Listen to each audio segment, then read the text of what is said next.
Taste the Daily. அண்மை செய்தி. மயிலாடுதுறை மாவட்டம் தரங்கம்பாடி அருகே மழை காரணமாக வீடு இடிந்து விழுந்த வீடியோ காட்சிகள் வெளியாகியுள்ளது. இது குறித்த கூடுதல் விவரங்களை நமது தலைமை செய்தியாளர் ஜெயக்குமார் வழங்க கேட்கலாம். வணக்கம் ஜெயக்குமார், விவரங்களை பதிவு பண்ணுங்க. வணக்கம் சுரேஷ். மயிலாடுதுறை மாவட்டம் தரங்கம்பாடி தாலுகாவில் மழை கொட்டி தீர்த்து வருகிறது. 150 ஆண்டுகள் பழமையான மிகப்பெரிய கட்டிடம் ஒன்று இடிந்து விழக்கூடிய காட்சிகள் வெளியாகி இருக்கிறது.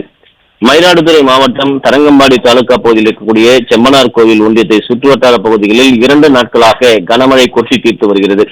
மக்களுடைய இயல்பு வாழ்க்கை முற்றிலுமாக பாதிக்கப்பட்டிருக்கிறது. தரங்கம்பாடி, பொறையாறு, தில்லையாடி, திருக்காலச்சேரி, திருக்கடையூர் உள்ளிட்ட பல்வேறு கடலோர பகுதியில் ஒட்டியிருக்கக்கூடிய அந்த கிராமங்களில் கனமழையானது 2 நாட்களுக்கு மேலாக தொடர்ந்து கொட்டி தீர்த்து வருகிறது. சாலைகள், மருத்துவமனைகள், வீடுகள் என பல்வேறு பகுதிகளில் தண்ணீரானது சூழ்ந்திருக்கிறது. மருத்துவமனையில் இருக்கக்கூடிய நோயாளிகள் எல்லாம் வெளியே வர முடியாமல், அதாவது நோயினால் பாதிக்கப்படக்கூடியவர்கள் மருத்துவமனைக்கு செல்ல முடியாத ஒரு நிலை ஏற்பட்டிருக்கிறது. மாவட்ட நிர்வாகம் அந்த பகுதியிலே தேங்கி இருக்கக்கூடிய மழைநீரை உடனடியாக அப்புறப்படுத்த வேண்டும். அதே போன்று தற்போது இந்த வீடு ஒன்று பழமை வாய்ந்த ஒரு வீடு, 150 ஆண்டுகளுக்கு மேலான ஒரு வீடாக இருக்கிறது. இந்த வீடானது இடிந்து விழுகிறது. மிகப்பெரிய அளவில் மழை தொடர்ந்து கொட்டி தீர்த்து வருவதால் மக்களுடைய இயல்பு வாழ்க்கை முற்றிலுமாக பாதிக்கப்பட்டிருக்கிறது. வீடுகளின் அருகே இருக்கக்கூடிய மின்கம்பிகள் எல்லாம் அருந்து விழுகிறது.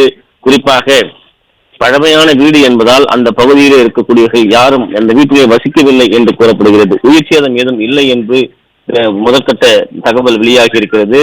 குறிப்பாக பொன்னுத்துறை என்கிற நீதிராஜன், லலிதா உள்ளிட்ட 3 குடும்பத்தினர் இந்த வீட்டின் பகுதியில் இருந்ததால் அதிர்ஷ்டவசமாக அவர்கள் அனைவருமே இந்த மழையினுடைய தாக்கத்தின் காரணமாக பதபதக்கக்கூடிய அந்த வீடு இடிந்து விழுகிறது. அவர்கள் முன்கூட்டியே வெளியேறியதாக கூறப்படுகிறது. இதனால் எந்த விதமான சேதமும் ஏற்படவில்லை என்று தெரிவிக்கப்பட்டிருக்கிறது. குறிப்பாக இதுபோன்ற பழமை வாய்ந்த கட்டிடங்கள், வீடுகள் இடிந்து இருக்கக்கூடிய அந்த பகுதியில் அதுபோன்று மக்கள் வசித்தால் அந்த பகுதிகளில் மாவட்ட நிர்வாகம் உடனடியாக அவர்களை மீட்டு பாதுகாப்பான இடங்களில் தங்க வைக்கப்பட வேண்டும். ஏனென்றால் தொடர் மழை என்று வானிலை ஆய்வு மையம் ஏற்கனவே எச்சரித்திருக்கிறது. மாவட்ட நிர்வாகம் இதுபோன்ற இடங்களில் அவர்கள் உடனடியாக அவர்களுக்கு தேவையான முன்னெச்சரிக்கை நடவடிக்கை ஒலிபெருக்கி வாயிலாக தெரிவித்து அவர்களை பாதுகாப்பான இடங்களில் தங்க வைத்து அவர்களுக்கு தேவையான உணவு, அதே போன்ற அடிப்படை வசதிகளாக இருக்கக்கூடிய கழிப்பிடங்கள் போன்ற உடைகள் போன்ற அத்தியாவசிய பொருட்களை அவர்களுக்கு வழங்கப்பட வேண்டும்.